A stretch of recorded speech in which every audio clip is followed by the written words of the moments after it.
Hey everybody, welcome to this week's episode of the Everything Went Black podcast. We got a really great episode in store for you guys. One of my fellow horsemen joins us this week.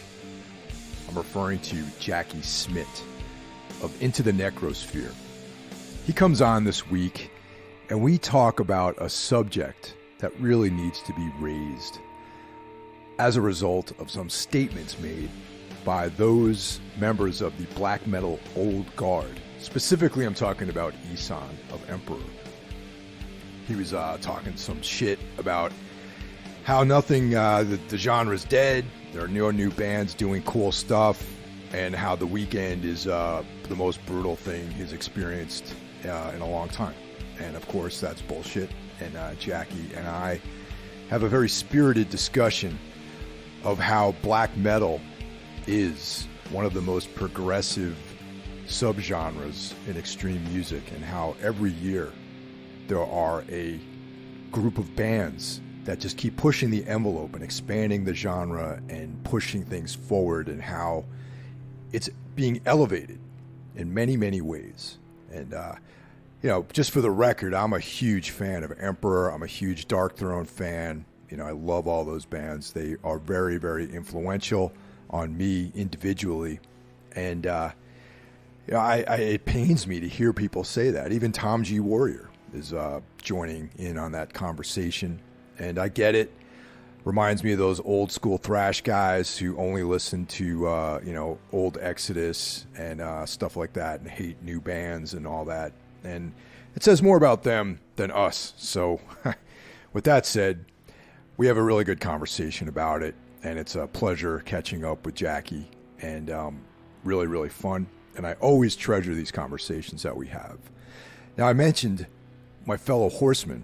I'm going to go ahead and mention the rest of the group. On Mondays, we have Horror Wolf 666, a horror podcast focused primarily on interviews with filmmakers, actors, and everyone who's involved in the horror industry, horror business, if you will. And that's brought to you by my brother Brandon Legion. Tuesday is Into the Necrosphere, hosted by Jackie Smit. And he brings some incredible guests every week. Definitely geared more towards black metal, but a lot of just general extreme music artists appear on his show. Wednesday is Everything Went Black. Thursday is the Necromaniacs Horror Podcast, which I co-host with Mike Scandato and Jeff Kashid. And we have some new members. Soul Knox, hosted by Carl Hikara, and that comes at you on Sunday. And Iblis Manifestations, hosted by Cheyenne of Trivax. Cheyenne has been a guest on Everything Went Black, so you can refer to his episode a while back and check out what he has to say. Before we get going, I just want to talk about Patreon. We have a great group of people who contribute to the show. You can, for as little as $1 a month, you get access to all the bonus content. For the $5 level, you get access to the bonus content as well as early access to the regular free episodes. And for $20 a month, you can become a sponsor. If you have a business, a band, some kind of project that you want to promote, I will give you a custom ad read, and you get access to all of the level 1 and 2 benefits. So on with the show. It's outstanding seeing you. It's very early here in the United States, but we're rocking and rolling. And it's been a while since I've actually seen you in person, quote unquote. Yeah. So it's awesome seeing your visage, and glad to have you on back on Everything Went Black. Well, glad to be back, man. And as I was saying to you offline, I think the last time we caught up was February, and that was for the top 20 of 2021. And I was going to say, not to put you on the spot, so you could walk it back later on if you want, but we do need to make that an institution. I mean, I'm definitely this year not going to do my best of show this side of 2022. So next year, February, I think we should do the same thing again. And I'm actually leaning towards expanding it out to a top 30 because there's so much good stuff that's come out this year. I don't think that it's I don't think I would do the year justice trying to condense it into a list of 20. There's just too much stuff that I'm really loving. One of them being something I posted about on Instagram yesterday. This new Druids record, which kind of flew under the radar. I heard it on when I was actually doing my news rant for my podcast. Liked it, and then a friend of mine dropped me a line the other day and said, like, have you actually listened to this album properly? And I was like, well, yeah, I like the song, but I haven't thoroughly listened to the record, and it completely blew me away. And it seems like we're in this run at the moment where there's every single Friday there is at least 2 or 3 things that come out that I go, okay, this is worth investing some time in. So so we're definitely gonna have to do that again. You're gonna have to do the top 10 with me. No, count me in, man. I love doing stuff like that. And and it's always a good excuse for us to get together and talk. And I just have to say that one of the best things to come out of the pandemic was this sort of expansion of my circle of friends, which includes you and Brandon, and Carl. Ralph and I had already been friends for decades at this point, but all through this podcast medium, and it's really cool. And I'm really, really grateful for the work that you do every week too, because your show is literally the only metal or even music podcast that I listen to, and that's how I find out about a lot of bands. So great work, by the way. Oh, that warms the cockles of my heart. But I completely agree with you. I mean, one of the things I love about this so much is how organically everything just kind of started to mushroom. And we've sort of established our inner circle of of podcasters doing different content, but I think similar mindsets. I'm actually going to be on Horrible 666 probably in the next week or two. And I'll definitely do something with Brandon on my show at some point. So I think there's a lot of opportunity for some cross pollination there as well. I totally agree with you. The pandemic was shit, but it helped my podcast massively because bands were at home and they could have conversations, and people were probably more ready to unload about a couple of things that maybe they wouldn't have done previously. It also helped the adoption of Zoom because that's what my podcast is based around. It's funny how that changed, because I remember starting the show, and this was pre-pandemic, and getting people to actually log on to Zoom was a nightmare. It was like, if it's not Skype, I'm not going to use it. I had multiple people, high-profile people, say they would not be on the podcast if they can't use Skype. So that's changed. I mean, it's the friendships that make it worthwhile. And the nice thing, and as we were talking earlier about doing the top 30 next year, part of it is an excuse to be able to reconnect with your friends, because I mean, we're all super busy. We don't have the time to just pick up the phone and talk shit for half an hour, but we do have the time to schedule, an hour's conversation, and hopefully people find that entertaining and they find it enjoyable. And what I find with my podcast format anyway, when I have a guest on for the second or the third time, that's when the conversation gets really fun, because all the formalities, getting to know you, everything goes away, and then people can just kind of relax and open up, and they know what they're letting themselves in for. So it's that's kind of when it becomes at its best, which is why I think the response when you're on Into the Necrosphere is always so positive.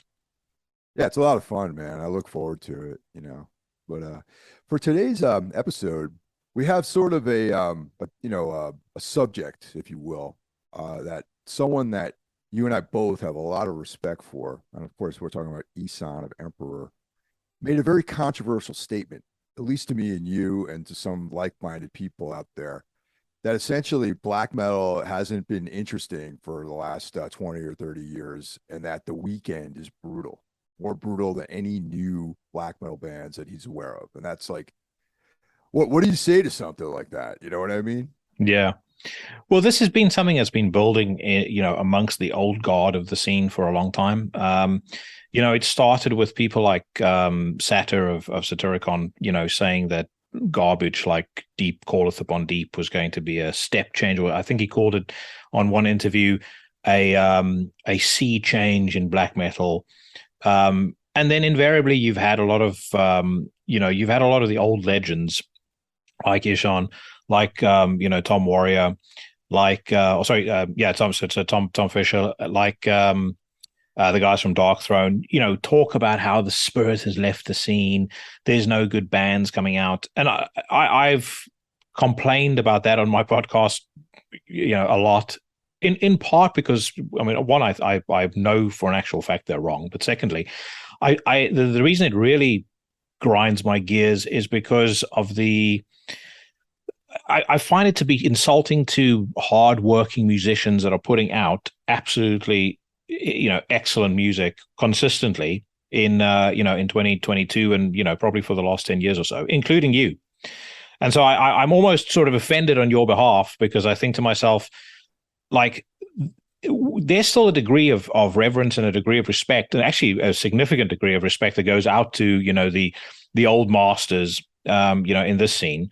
And a lot of the guys that I've spoken to, I mean, you can tell, and again, you and I have had these conversations too. You can tell these people are doing their level best to, one, make art that is authentic to them and that they think is great and that they're proud of, but also to kind of honor the ones that came before them, because of how much they influenced them. And so when I hear something like that, or when I read something like that, where, Ihsahn would basically rubbish an entire genre and then say, something as vapid and trite as The Weeknd is darker than anything else that's come out in black metal, like, that's offensive to me, because it's offensive to the guys that are working really hard to honor the legacy of Emperor. And this guy hasn't even bothered to open up Metal Storm once, because they think, this is the thing, some people will go, well, maybe he's just out of touch with the scene. I mean, how do you get out of touch with the scene right now in 2022 unless you're willfully out of touch with it? You can go onto any metal website.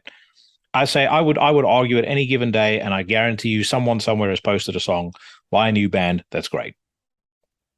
Pretty much, man. And also, even more like on a maybe tertiary level, if you're using any of these apps to listen to your music, like, Apple Music or Spotify, if you're sticking to a genre of music, I can't even tell you how many other great bands that have been recommended by the algorithm to me.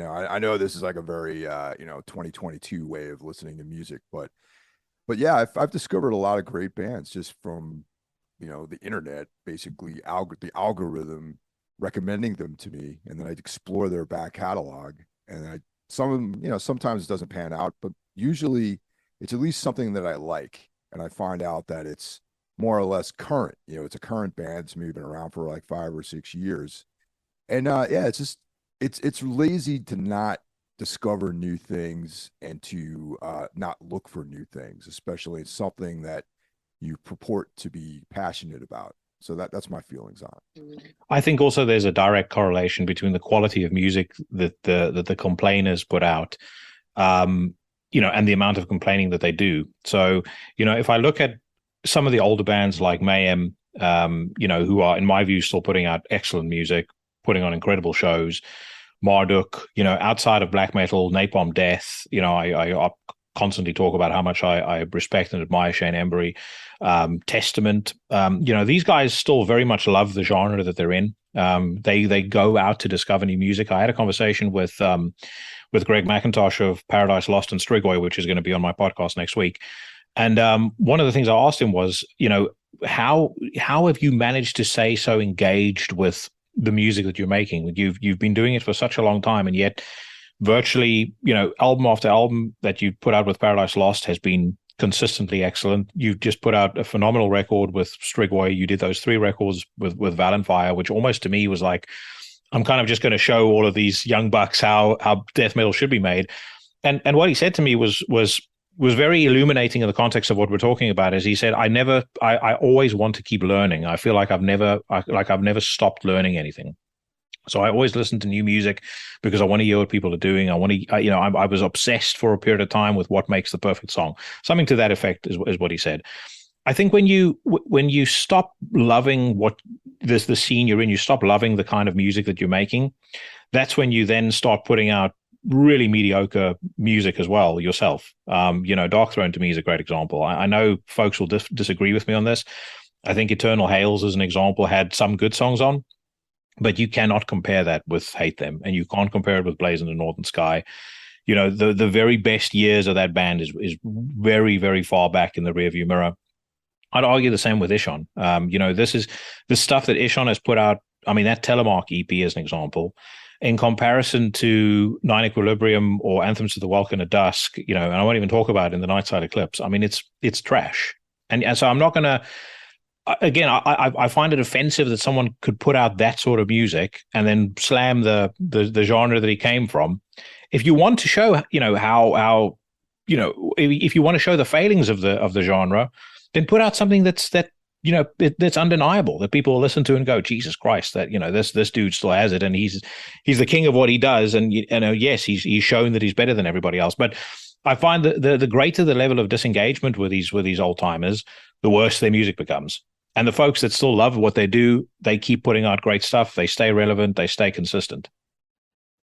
Totally. I mean, especially with Ihsahn, it's his he's definitely stepped into the progressive world as far as like progressive metal, progressive music. And that's been where both of his feet have firmly been planted for many years, I find, even like on his later solo records. And that's great. But what in my mind, my fantasy would be for him to make a record that is akin to something that Mayhem would do. Because like in some ways, Mayhem are also very progressive. Like all of Mm.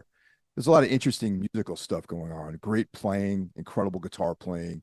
Vocally, they're probably one of the greatest black. I mean, like Attila is literally my favorite black metal singer.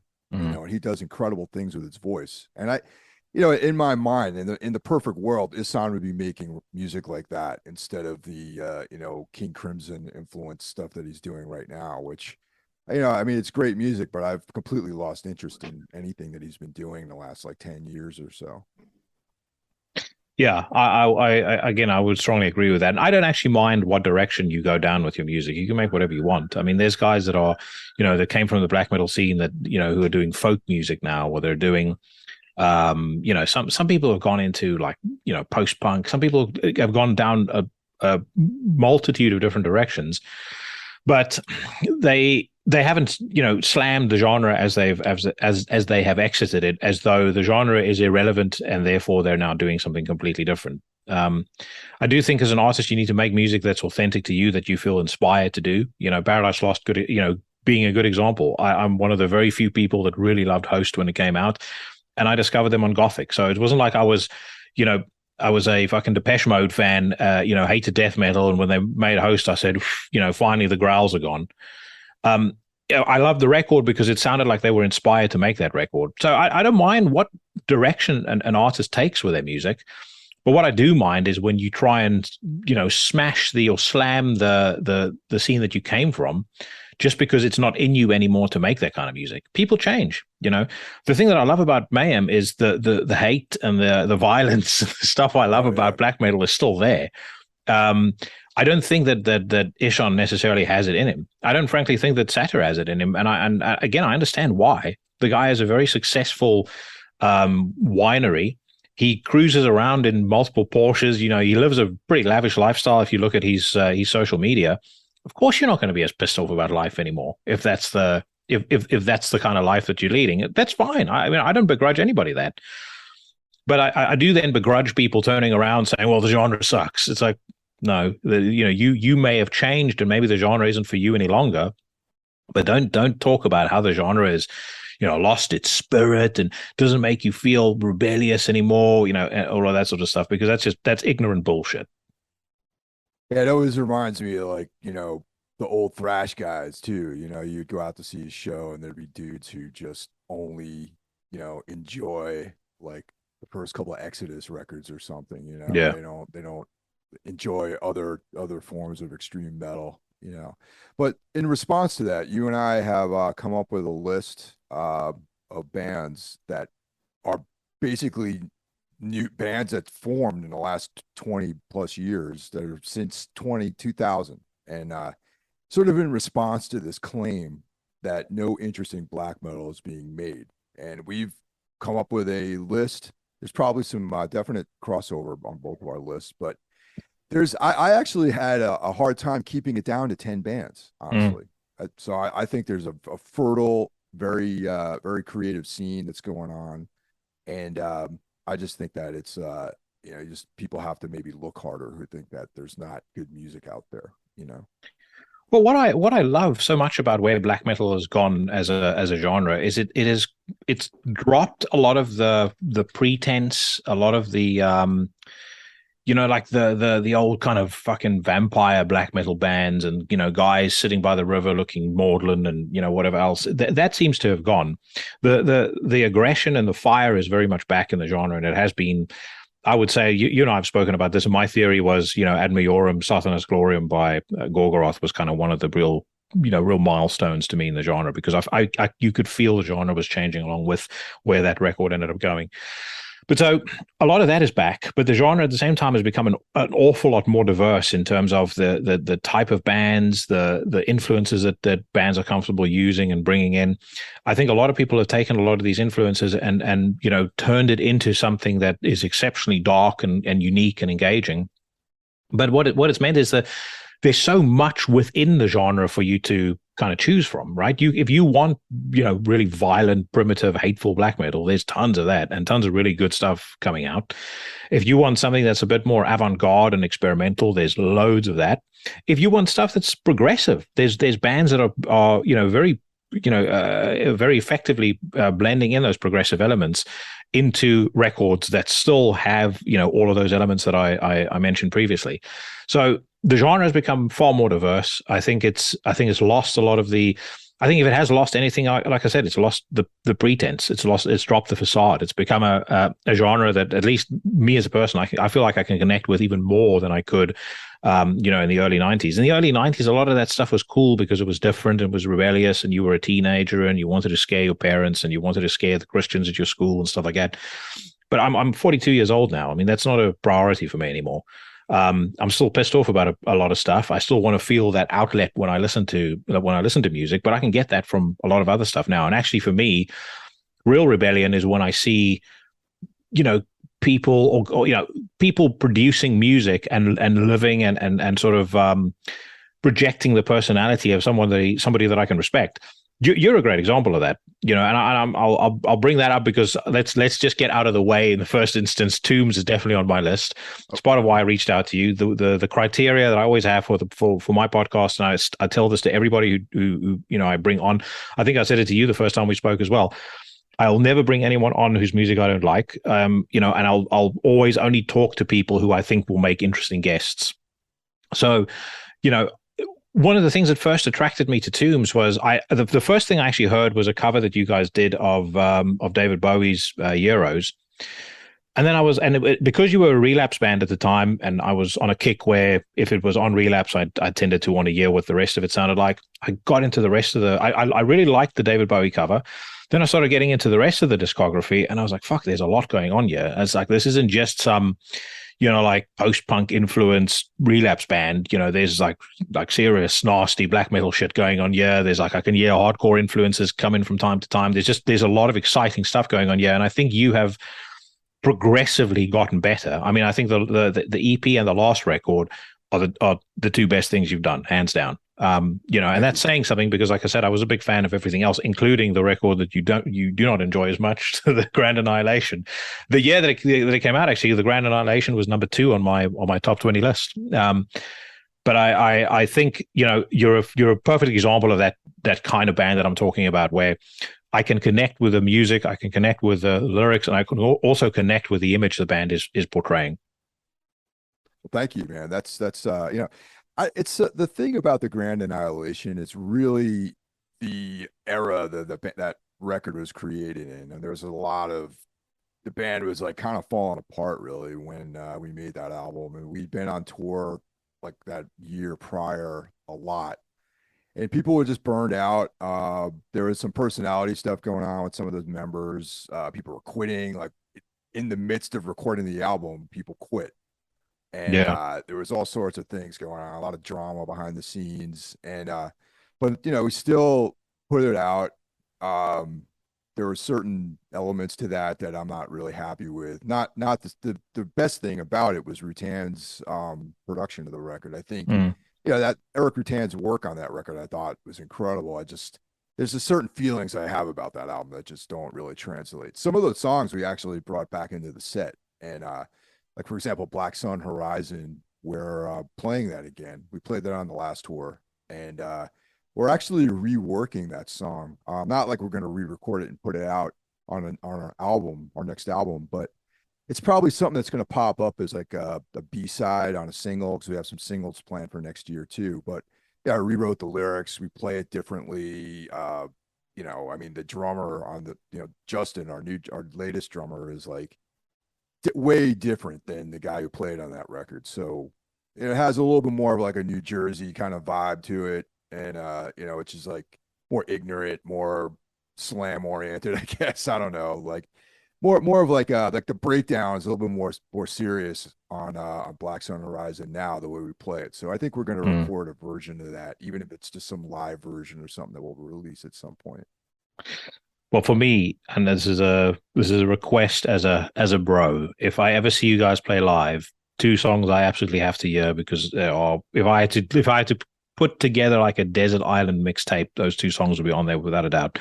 Underneath and Shadows at the End of the World, just Okay. both absolute works of fucking genius. Well, And thank you. Thank you. I mean, underneath the way that it ends with that drum roll, it's like this very short, very basic drum roll, right as you're saying, "Drown in the Darkness," just masterful. And then Shadows at the End of the World, from note one to the very last second, is just pure Cro-Magnon badassness.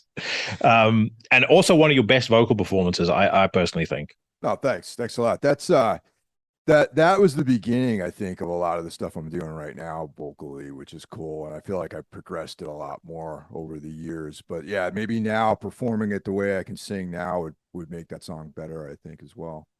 Yeah. Ah, dude. Well, like I said, I mean, I know we were talking about me potentially coming to New York at some point this year. I squandered too much money on my hi-fi upgrade for that to be able to happen. But next Uh, year, I'll be a little more fiscally responsible. well, there'll be more going on next year too, I think. Yeah. There's, stuff that we talked about before the recording started. I'm actually going to be in Europe in December. I'm going to go to Ralph's Unholy Passion Festival in December, so that'll be cool to see him, and some other Everything Went Black people are going to be there too. Our European chapter will be out there, so meet up with some of those guys too. Yeah, Ralph mentioned that to me when he was on the show. I'm going to see if I can try and make it. The problem is it's very, very close to when I go to South Africa. So I'm off to South Africa for a month from December the 10th until January the 7th. But it's Holidays. as about it well very a holiday I've been looking forward to since my 40th birthday. So over 2 years ago. But the as you can imagine from what working in the corporate world, it's a bit of a you have to do some serious arm twisting to get a whole month off. The only reason I'm able to do it is because it falls either side of Christmas. So, really the disruption is limited, but there'll be a lot of work for me to do in the run up to then. But if I can make it out, I'd love to do it because obviously have had Ralph on. I thought he was a great dude. Oh yeah. So it'd be great to meet everybody in person. I'm looking forward to that. Someday we're all going to be together in the same place, and it's going to be Yeah. epic, I think. So I'm really looking forward to something like that. So let's jump into our list here. You know, I think you already mentioned Tombs, so So I was about to say we uh, got that one out the way. that one's out of the way. So for me, Lurker of Chalice, which started in 2001, and if we're going to talk about the more recent era of black metal, I feel like Jeff Whitehead has to somehow be included on that list. And he's a man of few words, sort of mysterious in a lot of ways. And Leviathan would be on this list. However, they've started earlier than our cutoff date. So the Yeah. Lurker record came out in 2001, and it's all an extension of his creativity. And we were talking about sort of eschewing the trappings of the original second wave bands and cross pollinating with other genres of music. And I think of the epitome of that is the Lurker of Chalice, Leviathan music, which is clearly black metal when you listen to it. It just has this nihilistic, dark vibe to it. And yet you can hear strains of other styles of music creeping in. Especially on the Lurker record, there's a lot of like, industrial and post punk influences.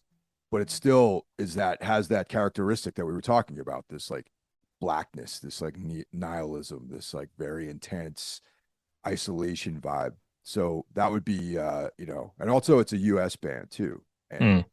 throughout the 90s, I feel like the US wasn't, there was like certain, Hemlock, bands like that would come to mind, but there was never really I think a stronger representation of the US was like more post 2000, I feel like. Yeah, definitely. I think the post 2000 US black metal boom. I mean, it was really exciting, but it definitely it kind of took the US a while, I think, to catch up properly to the rest of the world. But I mean, that's the case for a lot of countries, right? And again, that's one of the exciting things about where the scene is now, is you used to have Norway and Sweden really as your two main regional scenes. And now there's all these other countries where the amount of great stuff coming out of there is mind-boggling. Poland being one, France being another. We talk an awful lot about Australia. Again, I think barely a month goes by where I don't hear something out of Australia that has just floored me completely. But I'm a big fan of Leviathan. I was particularly a huge fan of Scar-Sighted.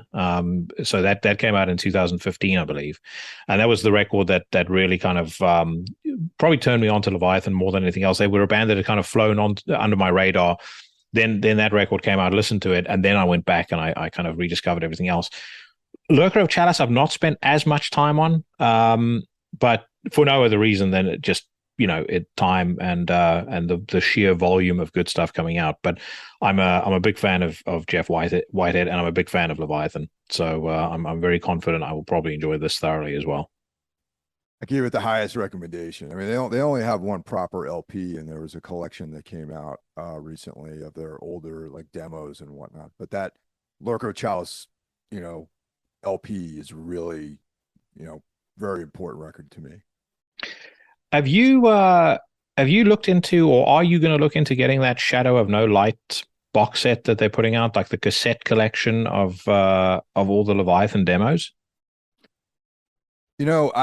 I think I went to go purchase that and it's sold out right now, but they're gonna be making more eventually. But I'll probably gonna get that. So I have a cassette player, and it's I like that format, honestly. It's funny. I started making cassettes for people, and like listening back to it, I'm like, man, cassettes just sound cool sometimes, So I think as a result of the vinyl, being backed up, that the more of these cassette releases are actually front and center, which is kind of interesting. So yeah.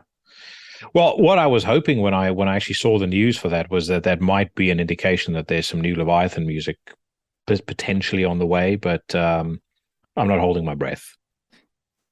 Jeff's a mysterious guy, Yeah, no, very much so. The cassette thing, by the way, I think once we've gotten your home hi-fi setup upgraded properly, I'm not so sure you're going to feel as strongly about cassettes anymore. They're nice they're nice to collect, but yeah, when we get you to the right place and you've got a decent vinyl player and you've got a decent streaming deck or something like that, that's next level shit. So what do you got up here? What do you got in store for us for your selection? So mine is in no particular order, but actually I'll segue into another familiar one first, and then we'll then maybe talk about some other more not obscure stuff, but maybe things that don't feature Friends. But Yeah, well, I mean, the thing also is it's hard to leave Friends out of it, because with a lot of the people in these bands, I've actually become friends with them because of their music. But Ultha, to me, is another band that I would absolutely put in there. And that became particularly evident on this last record that they put out. That has been an album that I've firstly, I know for a fact, because I look at my own, circle of friends, it has turned so many people onto Ultha. I'm not sure Ralph potentially realizes what he has on with this album. But the thing about it is, I mean, they actually blend in some of those progressive elements that we mentioned before. They obviously throw in a lot of post-punk. I love the little Easter egg on the third track of this new record, all that has never been true, which I discovered when we were talking on the on the episode that he was on for Into the Necrosphere. The song being bathed in lightning, bathed in heat. It was like a riff off of a Tom York song from the Suspiria remake. But it's an incredibly ambitious band, an incredible, a band where he sounds to me to be very creatively free in what he does, and I know that's how he approaches music. But when I was talking about music that's inspired and music that engages you and music that tells a story, I think not only the most recent Author record, but really everything that they have put out, I think hits that criteria really, really well. And also, in spite of the fact that quite a few, the genre has been going for quite a few years, Author kind of manages to sort of carve their own niche and sound unique and do their own thing, which I commend, because it's I think it's difficult to be that way, or to maintain that, in 2022. And he has done so by coloring outside of the lines, and doing so very effectively. Plus, he's also a fucking great guy. Yeah, Ralph's the best, man. I can't say enough good things about him. And our long and storied friendship, man, goes back a long ways. And different. I met him in Europe, and we tell the whole story actually on this upcoming Q&A I did with him for the Patreon version of the show. There was people sending in a bunch of questions. How do you guys meet? This kind of thing, and we went into this very long, rambling story about our meeting and how our friendship is been this one of the only consistents in my life, actually. And I think likewise with Ralph, like we've both been through a lot of ups and downs, and he's just a solid friend, and I feel really fortunate to have his friendship, honestly. Well, one of the things just musically that I also, and I was just pondering it now as I'd mentioned the Tom York song, but I mean, that's not the only time that he riffs off of movie scores and soundtracks and stuff like that. And I've always wondered, because I've always loved movie scores. You and I spoke offline about the last Necromaniacs episode where you guys spoke about Prey, which I thought was great, by the way. But for me, it's like I'm so fixated on certain movie scores that without the score there, I don't even regard it as a movie in that world, because it sounds detached from the world to me. But that aside, Ralph very clearly is a big fan of film scores as well, and the way that he incorporates, whether it's just kind of a hint of those scores, or whether he's taking something that sounds like it could very well have fit into those scores, he does it extremely well. Like there's a very kind of he has a real finesse with the way he brings that in. Nothing ever feels like it's shoehorned in. As a musician, as a songwriter, I think he's got he demonstrates, especially on this new record, a real flair for blending things very seamlessly. Which again, I mean, it's part of what makes this band so fantastic. And again, he and I also share very similar tastes when it comes to film scores. One of our favorites being There Will Be Blood. And I think he, like I said, I mean, I'm just psyched about hearing what he ends up doing next, because I would hope that he takes a degree of tremendous confidence away from the response to this album. Well, I'm just gonna let the cat out of the bag, and Ulta is actually on my list as well. So, but I just want to add to what you're saying too. It's Ralph is definitely someone who has a wide breadth of knowledge and influences. I mean, he's just so many different elements that make up everything that he does. I mean, like I said, I've known Ralph for like over 20 years at this point, and I've seen all the various incarnations of things that he's been doing creatively, and they all are. They have like a one thread that runs through them, which is his input, which is his characteristic, and then everything else is just kind of these harmonics and undertones and overtones off of like that creative energy that he has, and like he's played the band called Hellstrom, which was, like a D beat, European hardcore style band. But there's still, if you listen to Hellstrom and listen to Ulta, there's like a line that connects them, even though the styles of music are quite different. but it still sounds like Ralph is in there creating the music, you know what I mean? And it's that's like one of the most unique things. Like there's people out there that can replicate different styles flawlessly, and you know, they're great players, but there is a certain two-dimensional aspect to their music that there's a certain intangible that's missing. And I feel like Ralph's that intangible is something that Ralph carries through with all the different projects, including, you know, Ropes of Night, which sounds nothing like Ultha, but you can still tell that the same man is behind these things, you know. And the thing that I don't know how many people know this, but that Ultha was like on the verge of not putting out any more music anymore at one point. And this record was like, oh, let's just make a record, you know, and wrap it up, you know. And I feel like now that's the band's still going to continue, and there's going to be more music down the line. And I think in general, people really reacted well to this record. So that's really cool. Yeah, he spoke about that on the show, actually, about, you know, wanting to call it quits on the band and all that sort of stuff. But you know, like I said, I hope he draws a huge amount of confidence away from the response that the record has had. And you know, we best know the legions will demand a sequel. So I mean, you can't be on that sort of high and then stop. No, you know, absolutely I think not, I just yeah. there's too much creativity and too many great ideas in that dude for him to call it quits now. All right, so who's up now? You, I think, because we both the same We band, both altered. All right, so I know I can lift. I could probably give people a brief spoiler. I know you've got this one on your list as well, Panzerfaust. So Panzerfaust for me is, if I think of like one of the most dynamic, intelligent black metal bands to come out in fucking forever, this band to me is right at the head of the pack. They've been around since 2005. Their debut record, The Winds Will Lead Us, was very good. The record that really caught my attention first of theirs was Jehovah Jireh, the Divine Anti-Logos, which was, you know, it presented a lot of the ideas that they have since expanded upon significantly on the Sons of Perdition trilogy, or quadrilogy, actually, that they're doing right now.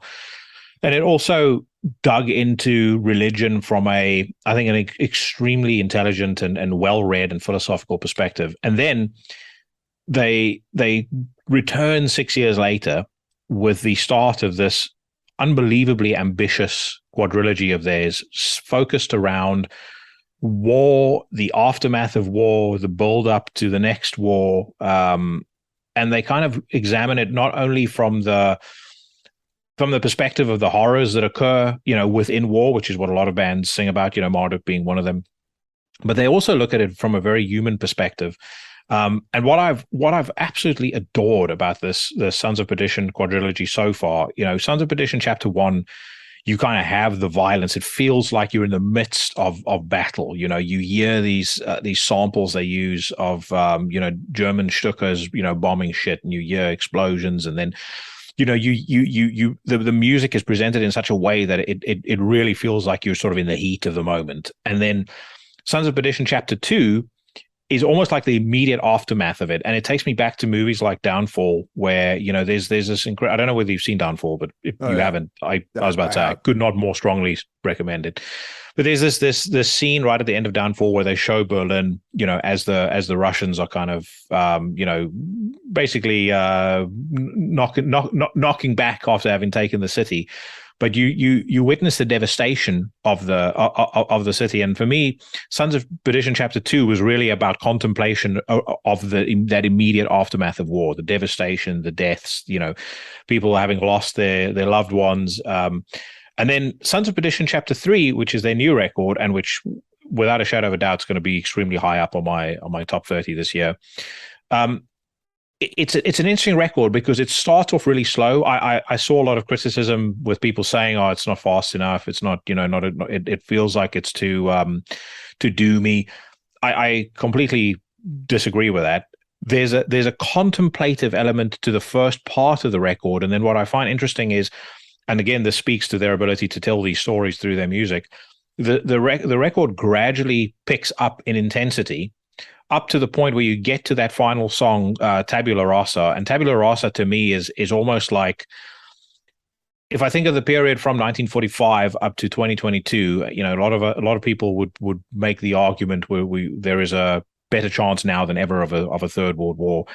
It's actually Tabula Rasa, that final track is almost like a musical embodiment of this tension and this division and this hatred kind of building up and building up and building up. And then they finish it with this beautiful lyric. Like shallow prey for the jackals, this is the final chance to utter the final sin. In the flood or by the fire, no one will be the wiser.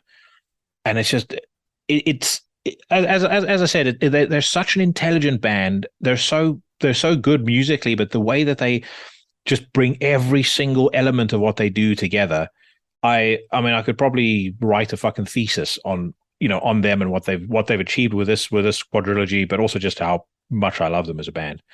And everything works. Like the riffs work. Their drummer Alexander is fucking incredible, and then they've got one of the best vocalists on the planet, in my view. Like if I had to, I agree with you on Attila.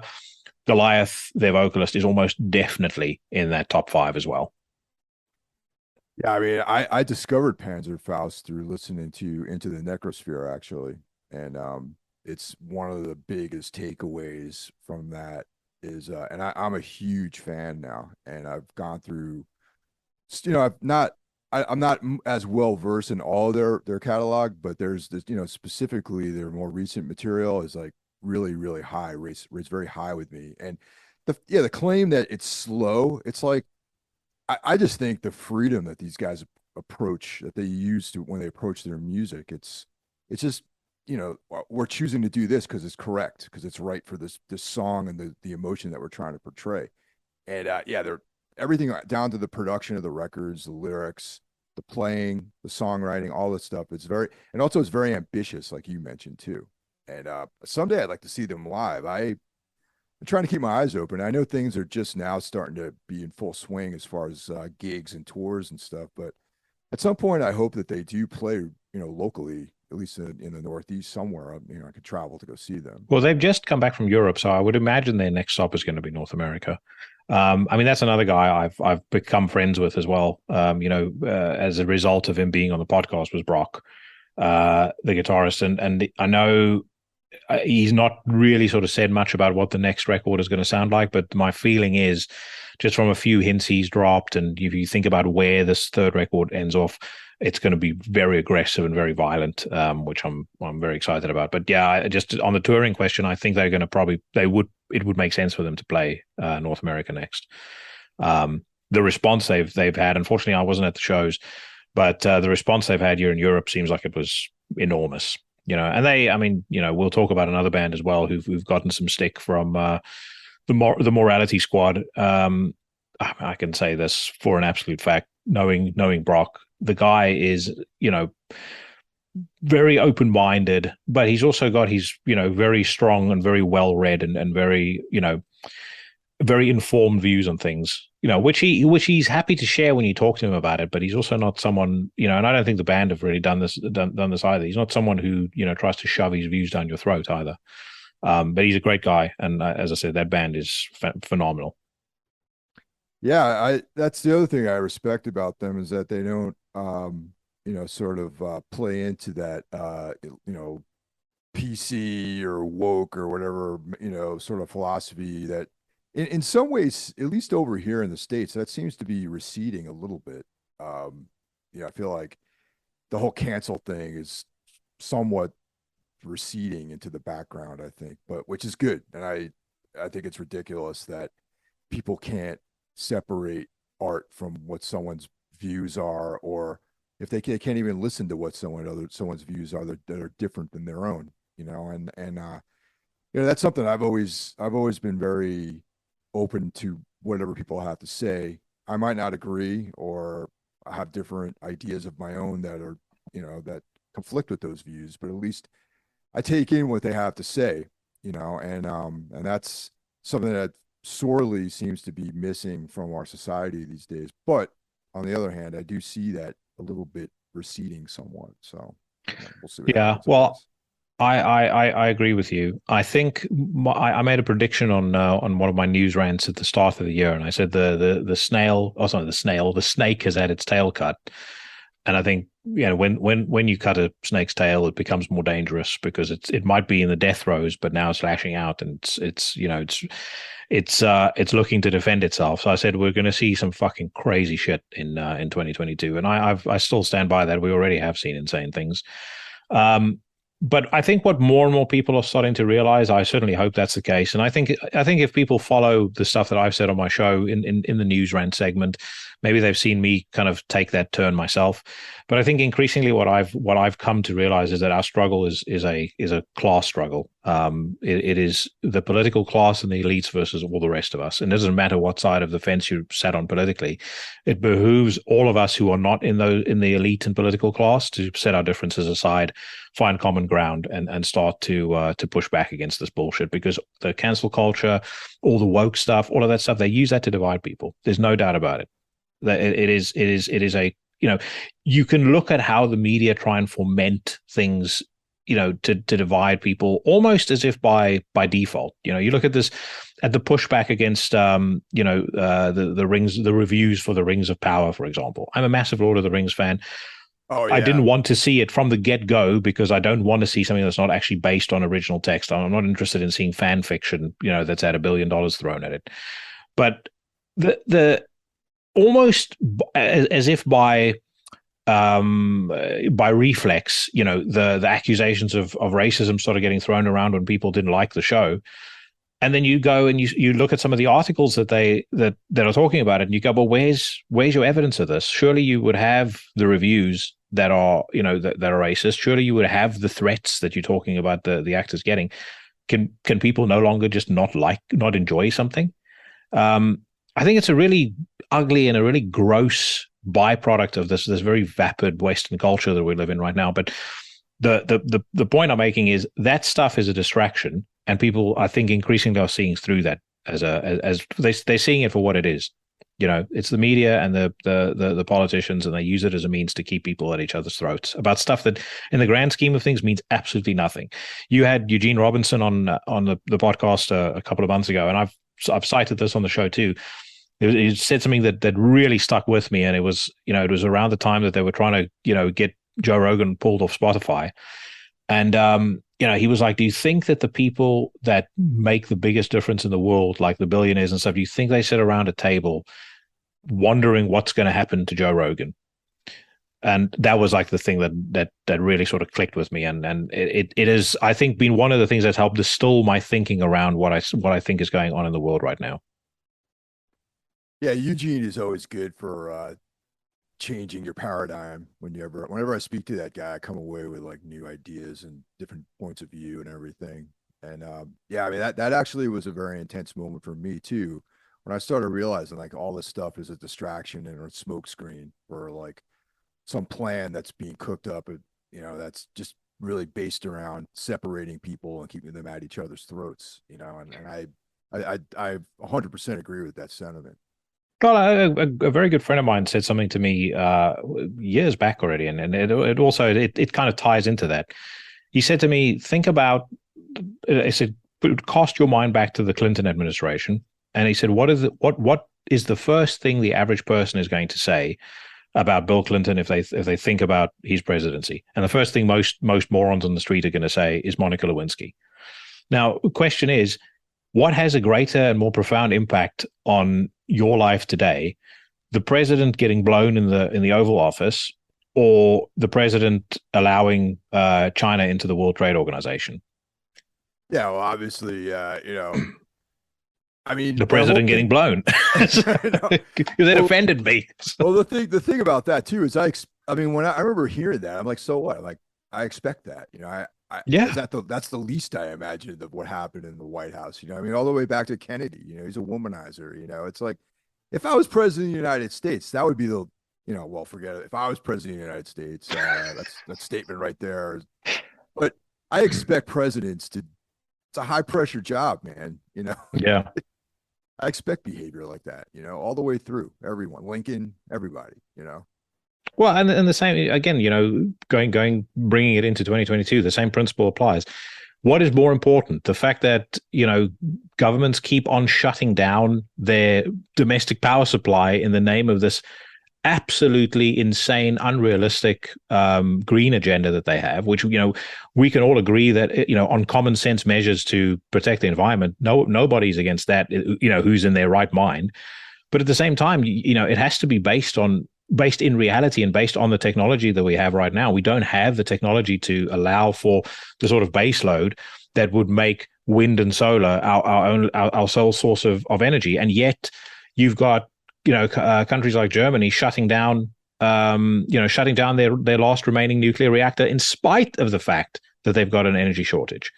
So what means more in the grand scheme of things to the average person? The reviews for Rings of Power, or a fucking energy crisis? But what will people on the street talk about more readily? I guarantee you they'll know more about the Rings of Power reviews than they'll know about what their leaders are actually doing to them. And this is the thing, right? People don't realize that the state of the world right now is almost entirely down to the political class. It's their decision making. It's things they've done that's brought us to this point, where we have to put our hands up and influence, or at least push back to as much as we possibly can. Is we need to control what we can and inform ourselves. And I think too many people have gone around for too long not informing themselves whatsoever. They've just let this happen.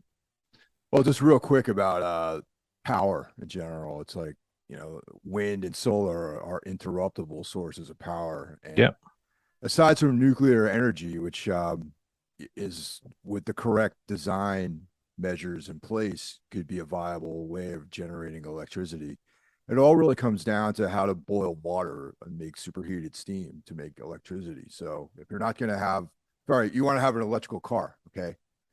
Where does that electricity come from? It's someplace along the line. You got to boil some water to make superheated steam to turn a turbine to generate electrical power. So either you're going to use nuclear, or you're going to burn some kind of fossil fuel, be it, gas or oil or coal or whatever. So by this idea of electrical cars is not quite sound really in that respect, unless you're going 100% nuclear for generating your power. You're not going to, which actually has a very, very, very, very reduced impact on the environment, as opposed to generating, fluorocarbons and all this other stuff that fossil fuel burning does. So not very, people think, oh, electricity, like, where does it come from? Magic, like there's a hamster running around generating on a wheel, making power. It's like, you have to think into the depth of how that power is actually created. And you realize that it's almost like a public relations campaign, and showing people that, okay, the solution is going everything electric. Because even here on the East Coast, there's a move towards getting away from new gas services, for home heating, and they want electrical boilers and things like that. But that just puts more stress on the grid without increasing the capacity to generate a higher load. So these are things that no one really seems to want to think about. Well, the thing is, it's not a case they don't want to think about it. They don't know enough about it. They've grown up through a school system that keeps them willfully ignorant. If they've gone to university, it's even worse, because God only knows what they learn there. If you look at the average student right now, but I think what happens is the government does what they believe is going to get them reelected. They certainly don't care about any long-term consequences, but then they also manipulate people into, or when you think about government being an extension of the will of the people, they manipulate people into believing or thinking in a certain way, because people, generally speaking, are very emotional and they respond to social incentive. So when you create a situation whereby anyone who dares question the way that the green agenda is being implemented is referred to as a climate denier. And then if you think about climate denier as two words, denier is also linked to things like Holocaust denier and things like that. So they paint you in this way where you're this complete monster, where actually I find it to be to talk about finding it offensive. I'm absolutely in favor of us being more mindful of how the planet is treated. But at the same time, surely I can look at the fact that Scotland, mowed down 14 million trees for a bunch of wind turbines that haven't done jack shit to solve, the energy crisis, and go, this doesn't quite make sense to me, without being called a fucking climate denier. But that's just the world we live in. But again, I think slowly but surely gains are being made, and I think more and more people are starting to realize that, as I said, this is not a political struggle. This is not a fucking team sport. Politics doesn't really even matter at the end of the day. It's about outcome. That's the only thing that you should judge anything or any political party or politician by. What is the outcome they're achieving? If the outcome is a disaster, but they could be Republican, Democrat, they could be fucking whatever they want. That is the only thing that matters. That was a pretty good tangent we got to. If you guys like that kind of conversation, that's the entire basis for Into the Necrosphere. Yeah, no, tangents are good, man, definitely. But yeah, so all right, so Panzerfaust is obviously on my list, as well. So maybe I'll move into another realm here, and I'm going to give up a band that's another recent discovery of mine is Guerrilla. Their record Limbo, which I think came out like last year, maybe. It was 2 years ago, I believe. 2 years ago, yeah. Yeah.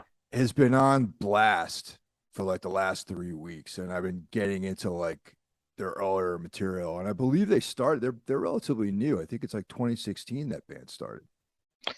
Yeah, they are reasonably new. And Limbo was my introduction to them as well. Katie, the queen of PR, has since sent me the promo, and I had one of the members of Guerrilla on the podcast as well. This new record is something really special. And one thing I'll say, when I had him on, I spoke about my experience of meeting Nurgle for the first time. And regardless of people's views on Behemoth, one of my takeaways from meeting Nurgle, and this was back in like 2004, 2005, I said to a friend of mine who was with me, I said, this band's going to become fucking massive. There's something different about the way this guy approaches music, the way he thinks about music, the way he talks about it. You just get an energy from it. You get an energy like something big is coming here. I get exactly that from Guerrilla. I think what they are doing as far as the visual aesthetic of the band is concerned, and the fact that they marry that to incredibly intense, innovative, creative, interesting music, I feel like probably the next time I want to have somebody from Guerrilla on the podcast, I'm going to be having to queue up, because I think they're going to be huge. I think they could be like the next Behemoth. I tend to agree with that. I mean, their songs are so catchy too. That's the thing about good songwriting, is that it's not always about just the riffs, and they have great riffs too, but it's the arrangements and just in general the songwriting, and that's the thing that really captures my attention. And I've talked about them with Katie as well, and I'm really looking forward to I've heard the new album, but what they do next, hopefully they come to the States too. That I would definitely like to catch them over here at some point. Well, they're coming through town in October, and I think on that bill they've got they're supporting Galsverd. I'm trying to think who else is on that as well. That's a huge bill, and it's a good opportunity for them, because again, it'll get them in front of more people. But I suspect it's just a matter of time before they become absolutely enormous. I've not seen their live shows, but I know from people that have, the level of energy they have when they perform is insane.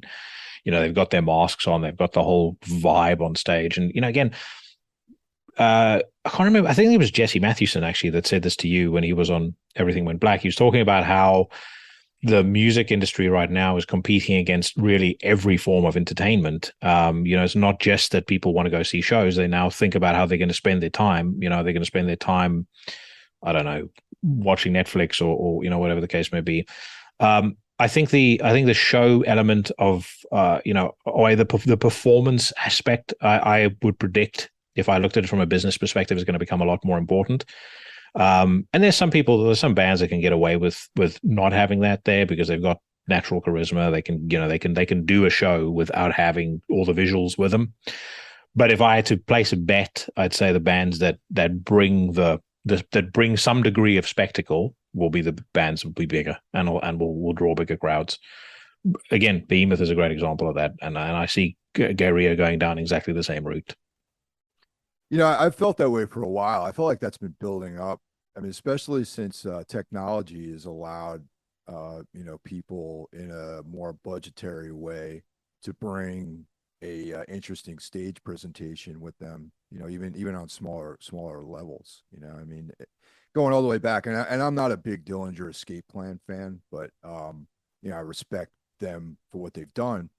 And they were one of the first bands that really started incorporating like really cool light shows and all that sort of stuff. And that was just the advent of more consumer based technology, to control lighting. And it's more of, instead of having all these techs doing that, you could just do it on a laptop these days. And that's really was the beginning of bands stepping up their visual presentation. I think now it's not enough just to have a cool like banner behind you. You have to actually think more about the aesthetics of your live set and your presentation and all that. So yeah, I'm definitely in agreement with the thing is that it makes having to think in a bigger picture.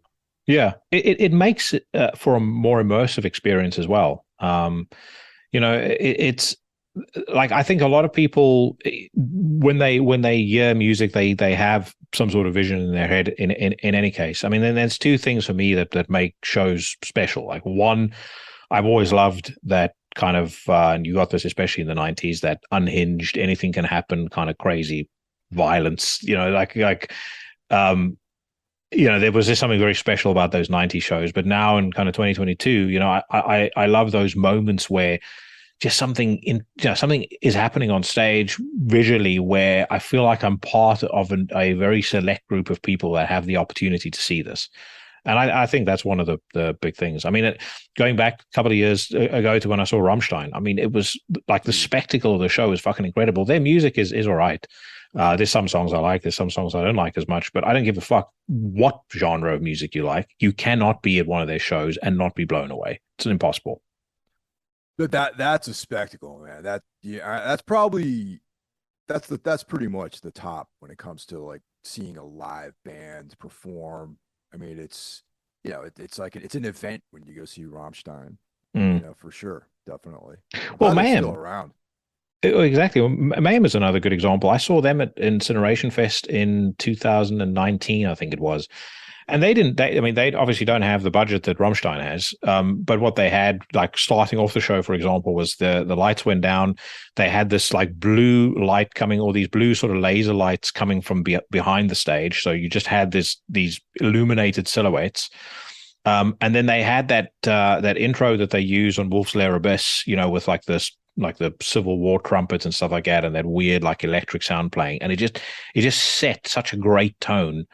And again, I'm still of the school where I don't like the band coming on stage and doing their own sound checks and then basically looking at the sound tech and starting the show. It's not exciting to me. I want that. I want that anticipation. Like, I want like all the best shows I've ever seen. There's that build up. You see the techs come on stage, or even the band themselves come on stage to do their thing. They go off stage. They let you wait a little bit. They let you simmer for a while. Then the lights go down, and then you hear that crowd.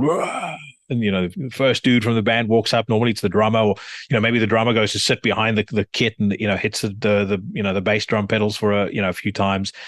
But that energy, that like burst of energy, that's one of the best parts of the show. And I think bands that do that properly, invariably, in my view, they just put on a better show, and unsurprisingly, you'll see more people turn up to them time and time again. But again, that's another sojourn off of the conversation about Guerrilla. Wasn't there some controversy about them too? Like, as far not on the woke side, but like, oh, these guys used to be in like a boy band or something like that. Which I spoke about this on my news rant a while back. Someone posted something that I saw on Facebook where apparently they were in some metalcore band or some fucking new metal band or whatever. And I looked at this and I thought to myself, how pathetic. I don't give a shit if they made. I don't care if they were the backing singers for Cardi B. If they go out and they make good music on their own and it's music I can hear and enjoy, More power to them. I'm not a fucking child. I'm not 14 years old where I get, where if I found out one day, like you dropped me a line, you said, I'm going on tour with Megan Thee Stallion. She needs a guitarist. I'd go, good for you, dude. Use the money, invest it in stocks or something, set up a decent pension for yourself, buy yourself a new car or whatever. I wouldn't go, I'm never listening to Toombs again. I can't believe he did this. I just think that's such a childish way of looking stuff. I mean, to me, that's on a par. And I'll just mention it. We don't have to go down this rant, but it's on a par with the fucking idiocy of people being offended when they see a famous person wearing a metal T-shirt. It's like, that's what happens when you print something or you make something and you make it available for sale to people. Sometimes people are going to buy it who you might not like. Yeah, I just wanted to mention that for that reason, that it's completely irrelevant what anyone in any band does before the band that they're in. It's like, hell yes, yeah, totally. All right, so I'll throw the next one out there. More friends of mine, but just again to stress, this is not influenced by my personal views on people. I became friends with these folks after I was fans of the band, but the Antichrist Imperium. Featuring one half of, or actually 2/3 of Werewolves, Sam Bean and Matt Wilcock.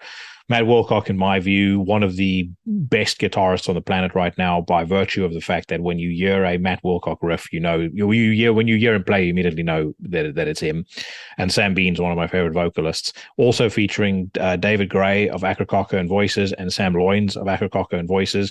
You have this incredible back and forth between Sam Bean sounding like a fucking pissed off banshee and Sam Loynes with this almost David Bowie-like singing, and then this just incredibly creatively free way in which they just throw together everything they like. I mean, you listen to the second record that they put out back in 2016. There's some parts there where you can hear, and Matt kind of intimated that may well have been an influence. Like you can hear like a Dire Straits lead, or this really kind of slowed down, moody part, and then all of a sudden the song turns into kind of pure hatred and violence again. They're just a fucking incredible band, and talk about a band people are sleeping on. I think if more people knew about them, they would have a far, far bigger fan base. But they tend to, because they have so many other projects on the go. I think the Antichrist Imperium tends to be a little bit of an indulgence for them.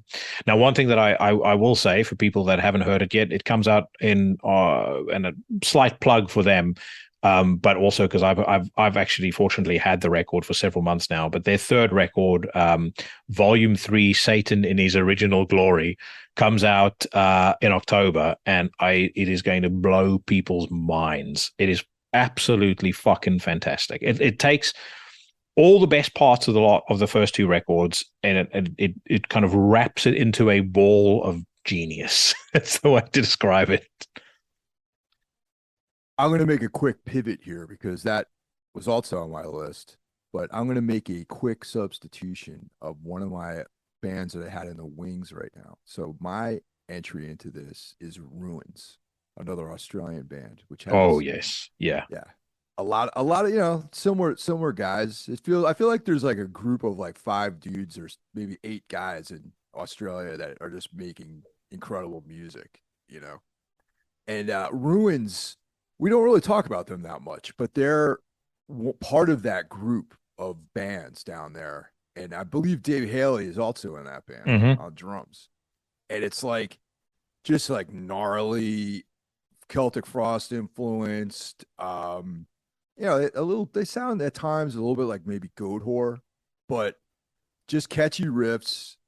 A lot of that mid-tempo kind of swagger that I know you and I both enjoy that sound, and the front on that band has been quiet somewhat. Like, I don't know if they still are active or, but I wouldn't be surprised if like a year from now they have a new record or something, So I spoke to Dave about that, and he said that it's a case of finding the time. Obviously, he's involved with Psychroptic, the Amenta, Werewolves, so he's a very busy dude. He also runs his own merchandising company.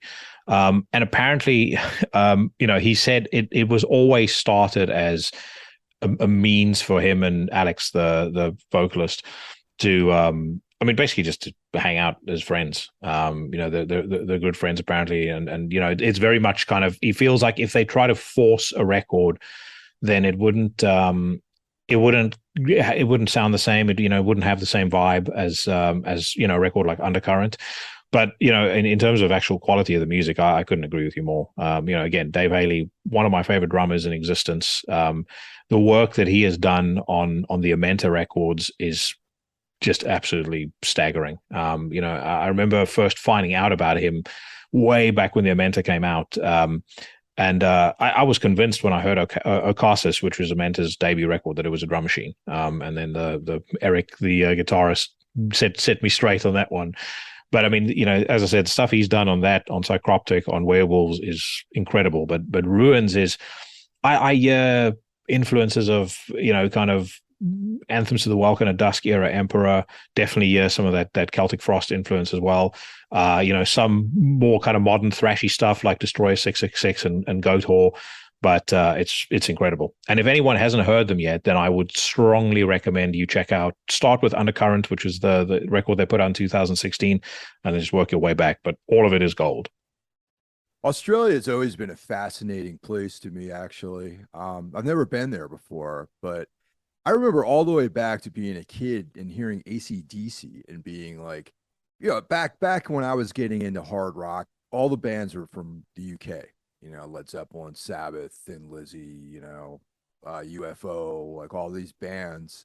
And then suddenly along comes AC/DC, at least in my radar. They'd already been a band for a long time. And, Bon Scott had already passed away by the time I'd even heard about AC/DC. But I'm like, this is Australia. I don't really think about Australia that often. But then as the years went by, you had AC/DC, you had the Birthday Party and Nick Cave, then later on in the metal world, you had like Destroyer 666, which is still like one of my favorite black metal bands, and now there's this, this whole scene of great bands coming from that part of the world. And, they definitely have their own unique sound too. All those bands are all different, but they have this thing about them, which like, that's like an Australian sound, I guess, Yeah, I've always described it as everything is just slightly off axis. You can't put your finger on it, but you can always tell it's an Australian band. And I don't know whether it's because they're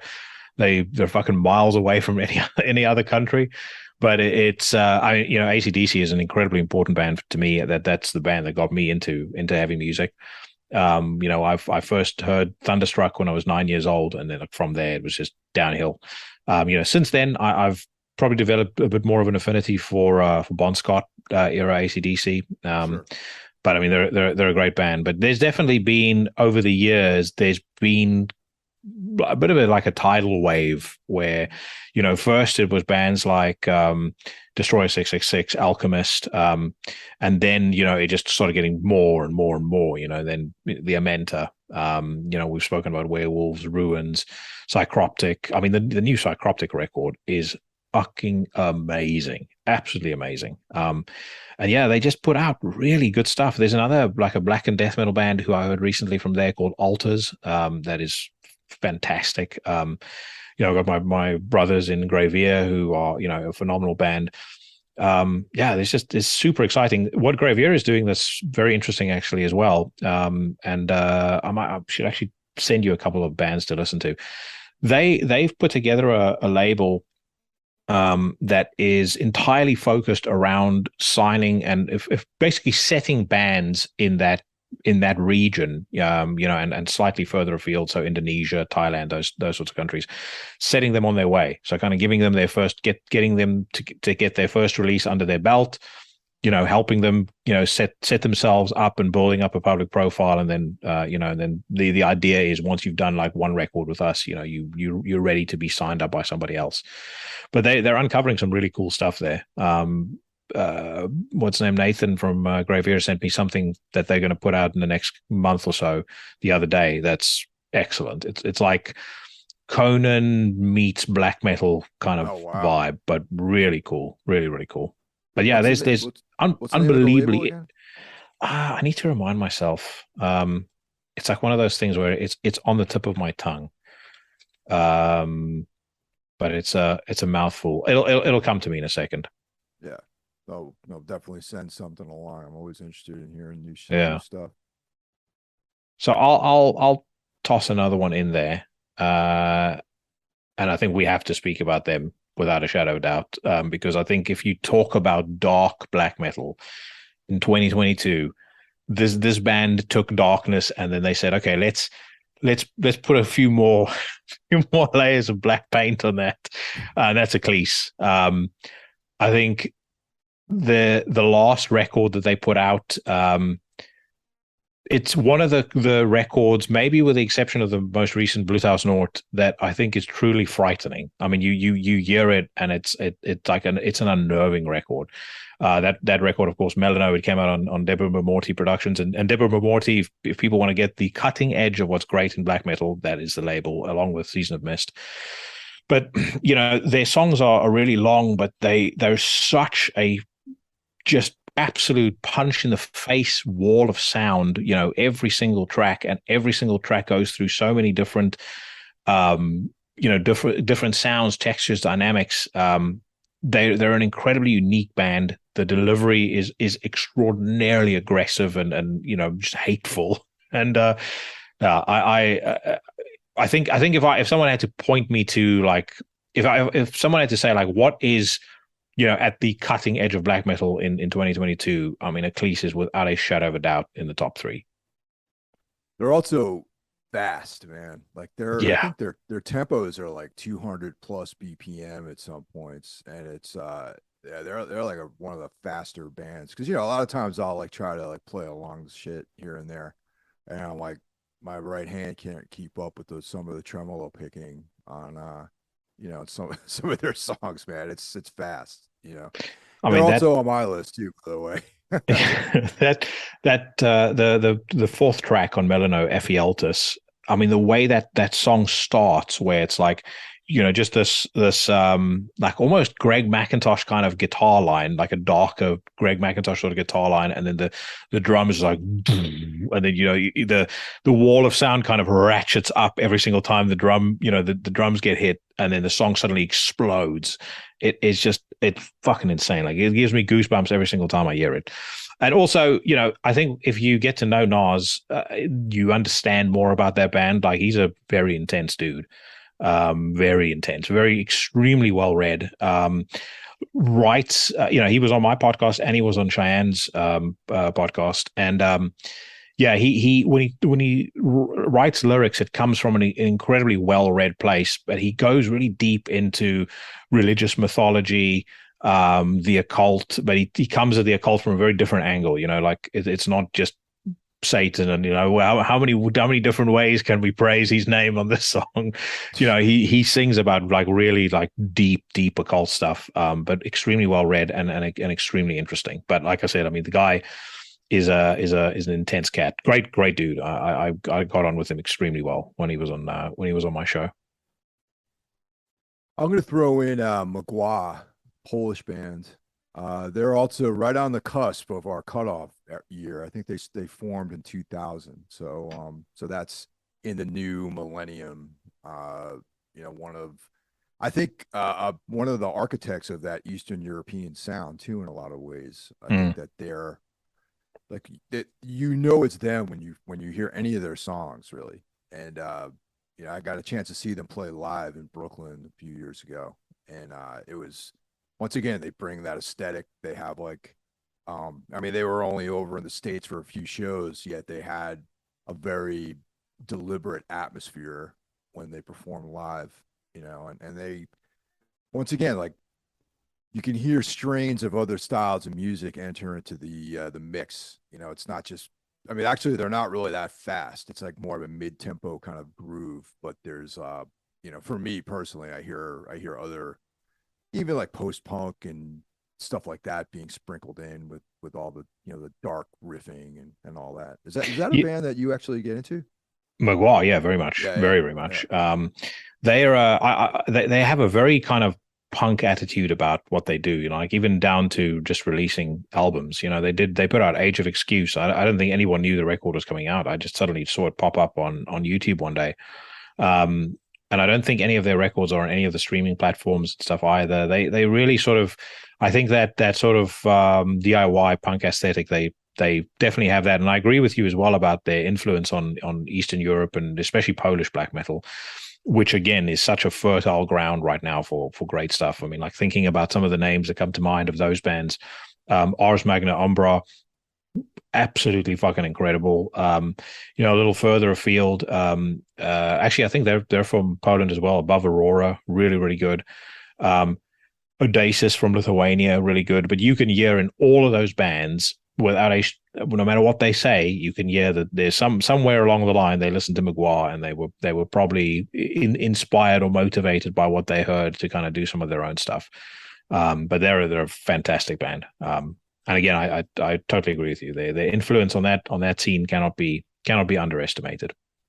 And even Kriegsmaschine too. I think the drummer from Magua is in Kriegsmaschine, if I'm not mistaken. That's more of a death metal kind of thing, but still sort of in that black metal world.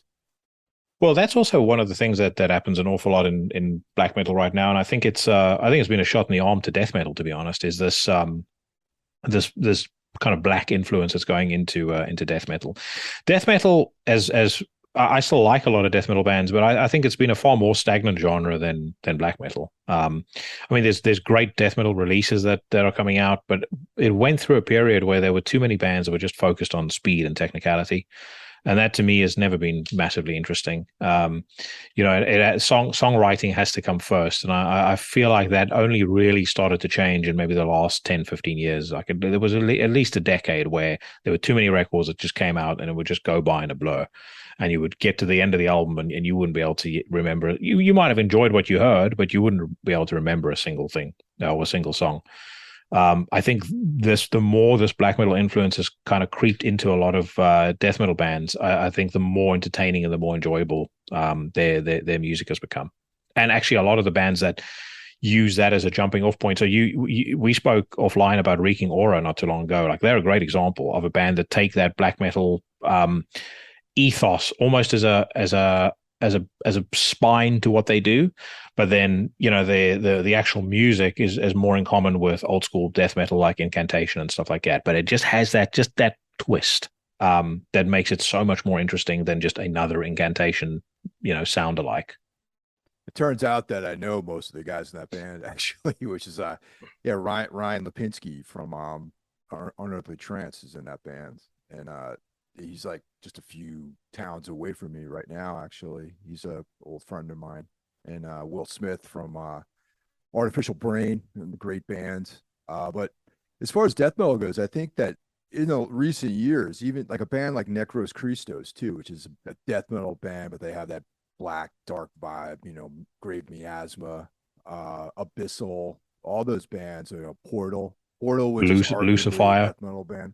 Yeah, Lucifer, and even Garrett's new band Avaturn too is like something that's like it's hard to classify exactly where they fit in, but I would put them along with like Kriegsmaschine and Abyssal and Grave Miasma, and he's an incredible musician. And that band's I've heard demos of that band from the beginning, and it's good to see that they're doing something really ambitious with profound lore. Dude, I mean, how strongly I feel about that Avaturn record. Oh, yeah, I mean, that is, to me, it is so mind-blowingly good. But I totally agree with you. But that's another great example, right, of just that whiff of black metal going into it, and they, you can hear elements of Pestilence in there, you can hear elements of fucking Cannibal Corpse in there, but it's that atmospheric stuff that they throw in that just takes it to a significantly elevated level, over the sort of bog standard death metal release. And I mean, I still like more traditional death metal as well. I mean, when the new Dying Fetus came out, I'm down with that. Oh yeah. But I do think I am glad to see the genre has moved on a little bit, from where it was maybe a decade ago. One band we definitely cannot go without talking about, because I think their influence has been profound, and I think what they do as far as creativity and uniqueness and really combating all of the dross that we've heard from from the old guard. the Ruins of Beverast. So I, as many people know, am completely and utterly obsessed with their 2017 record, Exuvia. I think that record is the closest thing to a spiritual journey that you can put me on when it comes to music, maybe with the exception of Ecclese. It's a There is so much that they do in that on that record, and really that Alexandra has done on all of the Ruins of Everest records, but that record in particular, he throws everything in there from like Native American music and progressive stuff. There's hints of typo negative, more so actually on the newer record, the Tool Grimoire than on Exuvia, but you hear it on Exuvia as well. There's death metal, there's like traditional black metal, but it all kind of collides in this one just enormous psychedelic dark fucking nightmare of a record. But it's absolutely stunning. It's stunning, grim, and beautiful at the same time. I saw them play, man, a few years ago. It was them and not Grave Con. It was Dead Congregation and Ruins of Beverast played. It was there's this guy out here, Stefan, who puts on these, or he used to pre-pandemic put on these like festivals like once a year, and I don't know how he afforded to fly in all these bands, but he did, and they were just incredible live, man. I'm so happy to have been able to see them play. Great bands. Well, I mean, again, if anybody hasn't listened to it yet, which I strongly doubt folks listening to this will not have heard it, but Exuvia, the third track, My Era, I think is the way that it's pronounced, and then in brackets, On a Stillbirth's Tomb. I mean, that to me is again like desert island black metal mixtape. If it's not on there, I'm going to try and swim away from the desert island. I'll take my chances with the sharks. Another entry it's a band that has my friends in it, but also Black Anvil, which are like both Tombs and Black Anvil started around the same time.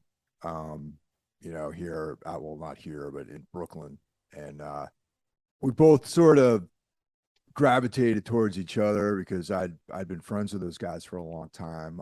Paul was in played in Madball, Kill Your Idols, tons of different bands, Death Cycle. And I've known Paul for many years, and just their attitude. They were coming from that same sort of, not so much stylistically, but attitude wise. Both bands were sort of coming from the same place, and I've been on board with them for the beginning basically, and that urban New York black metal vibe. I think they pretty much encapsulate that whole sound, and it's just also coming here, being a band based in the U.S. I have to say that they have contributed to that pastiche of like USBM. They added a very significant piece into that puzzle, in my opinion. And their newest record is going to blow everyone away when it comes out. Really excited for it. I've been getting progressively more excited about that new record because I've done reacts to the first two singles that have come out on Into the Necrosphere, and both of them I loved. I like what I picked up on that on those two songs is definitely a harder edge to what they did on As Was. I really liked As Was, and actually, ironically, saying that I'm getting excited about the harder edge, my favorite song on As Was the last song, Ultra, which was like almost. It felt to me like they were doing on that song what Enslaved should have been doing on their last three records. But Regenesis so far has sounded really good. I've always been a fan of this band. Again, they were a Relapse band, so I immediately was interested in hearing them. I can't remember which album they put out on Relapse, but As Was, when it came out, was one of my favorite records of that year. And Regenesis, everything I hear so far, has sounded just absolutely fucking fantastic. And fun fact for people that don't know is one of the guitarists is the son of the very famous Kevin Bacon. A quick update to that. His father is disinherited. No. Travis is no longer in the band. Oh, really? Yeah. He lives out in LA now. He's got his own thing going on. I'm not sure what his new band is called, but Travis has amicably left the band. You know, his that position, that second guitar player role, has always been like a lot of different people have been in that position over the years.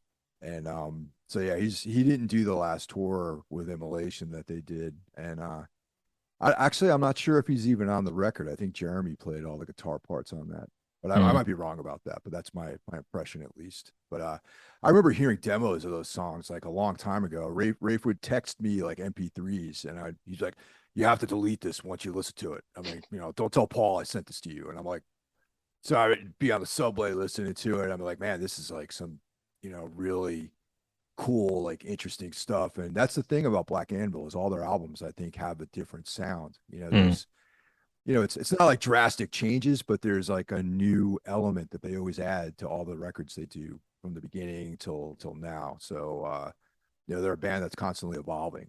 That's something I I've really always really respect liked about that them. because I find that I think bands that don't evolve and that don't kind of move forward at least a little bit, I think they're not necessarily being true to themselves as artists because especially bands that started out when guys were really young and they were in their 20s. I had this conversation with Scott from Fallujah the other day, and I was like, as a man, like knowing from my own experience, the amount of growing up you do between the age of 20 and 35 is, I mean, it's mind-boggling. You're a very different person when you're 35 years old than what you are when you're 20.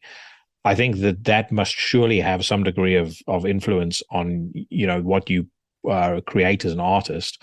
And so bands that started in when they were young and then keep putting out the same thing over and over and over again. I question the and I don't even question it. You can hear it in the music that there's a lack of authenticity in what they're putting out. It's not stuff that they're truly feeling inspired to do.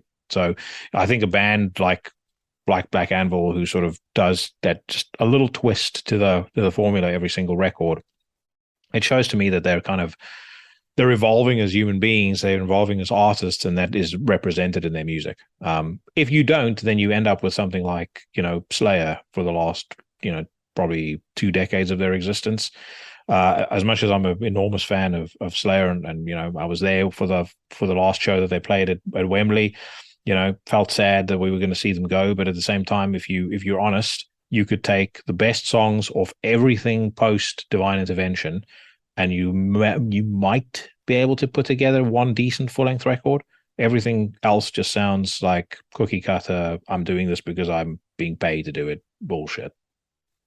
I unfortunately I agree about Slayer, and they were always been like one of my favorite bands of all time, but they've obviously the last decade of their career has been kind of underwhelming, really. There was always like one or two decent songs.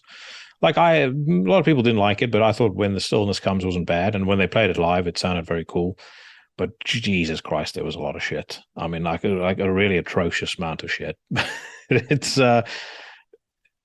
I think part of that is because they fell into that trap of feeling like they had certain expectations to live up to. Like people expected certain things from a Slayer record, and then when you're doing that and you no longer feel inspired to do it as an artist, it sounds very robotic. It's like my mom was a music teacher, and she again is one of the things that stuck with me that she said to me.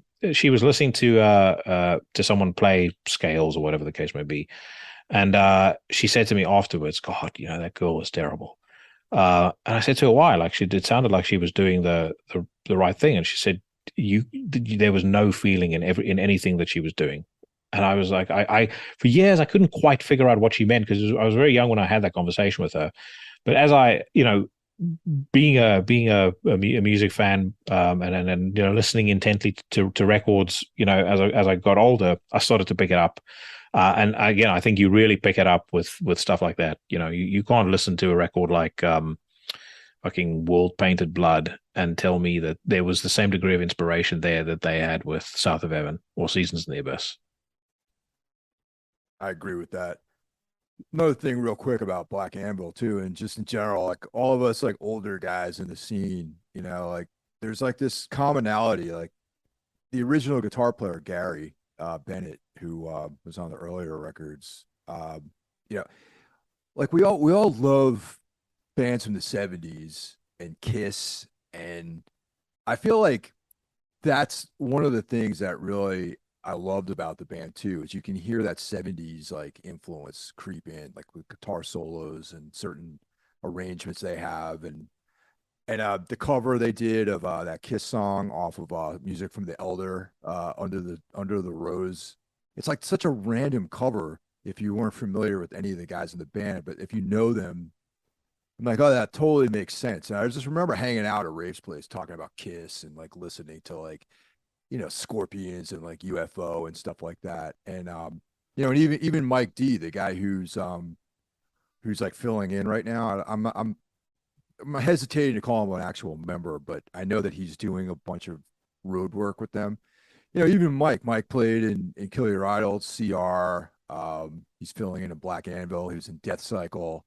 And I worked in the studio with Death Cycle on their first album. And that was one of the things, man. We us just hanging out, tripping out about Venom and talking about Venom, Celtic Frost, and like Scorpions and UFO and Kiss all in the same conversation. And that's like, if I could say that's the thing that typifies like both Tombs and Black Anvil, is that love of like older bands like that. And I feel like it finds its way in the music somehow, and that's something I always really appreciate about them. There was something incredibly exciting about a lot of those older bands, I thought, no matter who they were. Like, you can listen to AC/DC stuff from the 1970s, and as much as it's, built around major chords and it's meant to sound, at least not grim, but some way towards being happy, there's still like a sense of menace around it, like an air of danger around it that I think in the, in modern day music that tries for something similar, it's just completely absent. And actually, when you guys did that episode on Everything Went Black, where you were doing your like favorite 70s bands or favorite 70s songs, that really got me back into a lot of that stuff as well. And listening to it on this new hi-fi of mine, one of the things that struck me, when I listen to records like Destroyer and stuff like that, is just how lush and how open the production of a lot of those albums was and actually still is. Like, if you listen to Destroyer and you listen to a song like Do You Love Me, it's like everything is so clearly, like there's a real organic feel to it, but the instruments are so beautifully separated, and like there's such an openness and such a like grandiosity to the soundstage. It's that's something that I also will say, if I had to sound like an old man railing against anything about modern music, it would be that I don't like how digitized a lot of production has become. I think it takes away from the soul of it, and people can listen to vinyls as much as they want. You can't re-inject that once you've taken it out, because everything has been done on a computer. Which is not to suggest people, go back to recording every single thing on analog, but there was a magic to a lot of that stuff that I don't think it can be recreated, because the time is different now. But certainly it makes me love going back, listening to those songs and listening to those bands. Sure, absolutely, yeah. Right, I'll throw one more in there. I'm looking at my list because there's so many. One band I have to give a shout out to, because firstly, the guy that is the mastermind of the band is a fucking brilliant dude, and so unbelievably humble, and comes from a very shitty country where you would not expect this kind of music to be made. That country, of course, being Venezuela. But Selbst. So Selbst originally came from, or Jonathan, who is the main man in Selbst. He originally came from Venezuela, moved to Chile, put out two absolutely extraordinary records. I remember discovering the first one, which was the self-titled record in 2017 on Black Metal Promotion. And then when he was making the follow-up, Relatos de Angustia, he kind of, I'd connected with him on Facebook, and he started sending me like clips of what it might sound like. And then I ended up having him on the podcast as well. But all of those great things about Magua, like that, mid-tempo rolling sort of thing, he puts into that. But then I think he brings in kind of his own South American spin into it, like, and again, like with regions having their own vibe and their own sound. The one thing that I've always loved about South American bands, and that's true of Crisium, it's true of Rebellion, a great number of bands from South America, there's a real love of, and maybe this is why I thought about it, but Salps, there's a real love of the old guard in there as well. Destruction, Venom, bands like that, Celtic Frost. Like there's a lot of that goes into the music as well, which kind of gives it this rawness. But I think he took that rawness and all those elements, and then he blended it with some more modern black metal feel. And that goes through the filter that is his creative mind, and you end up with a record like Relato sta Angustia, which is absolutely fucking fantastic. Also a Deborah Murmorty Productions release, so if anyone hasn't listened to it yet, I strongly suggest that they do. Yeah, I would, when I first heard it, I was like, the last country I would expect this sort of thing to be coming from is Venezuela, but apparently it turns out there's a relatively decent scene over there, and those poor folks that live there definitely have enough to be pissed off and feel in a dark mood about. I'm not that familiar with them, honestly. Just let this pass here. But I'd say that's the porno video you had lined up is started playing. No, it's I'll let it go to voicemail here. Yeah, I have a speaker behind me. That's all right. So I got to be honest. I'm only passingly familiar with them. It's definitely a band that you've mentioned them to me. Don't worry. I had the dog start barking. I mean, she frequently barks, but I had her bark and fucking run around here like a lunatic midway through my interview with Gol. And it was like, of all the fucking conversations this could happen with, why must you do this now? Yeah, totally.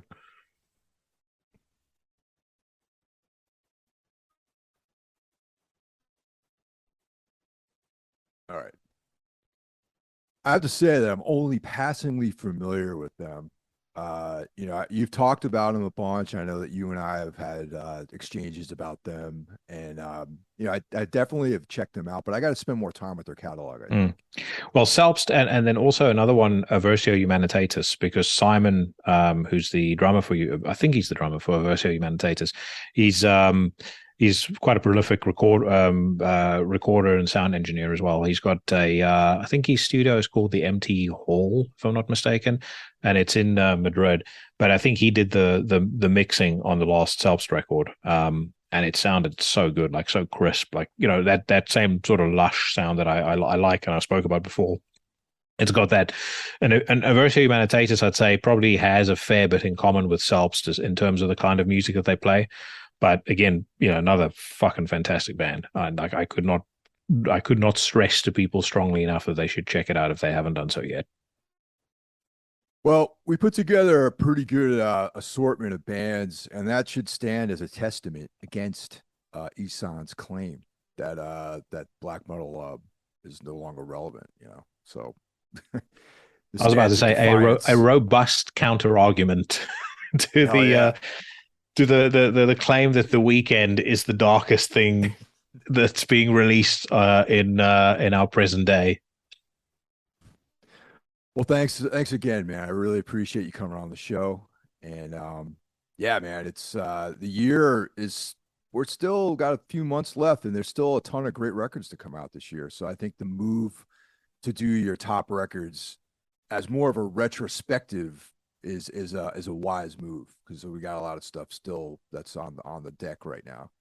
There's too many bands that put out stuff, as a Christmas surprise nowadays. And when Funeral Mist did the drop at the back end of last year, I was like, I'm never gonna release something again. Well, I won't ever do that top 20 or top 30 review ever again without the year being done first, because it was always like, people seem to try and rush and get it out in October or November, and it's like, come on, man. Like you're missing out good stuff. If you're gonna do it, then at least do it and have some degree of credibility. But dude, thanks for having me on the show. Always a blast catching up with you.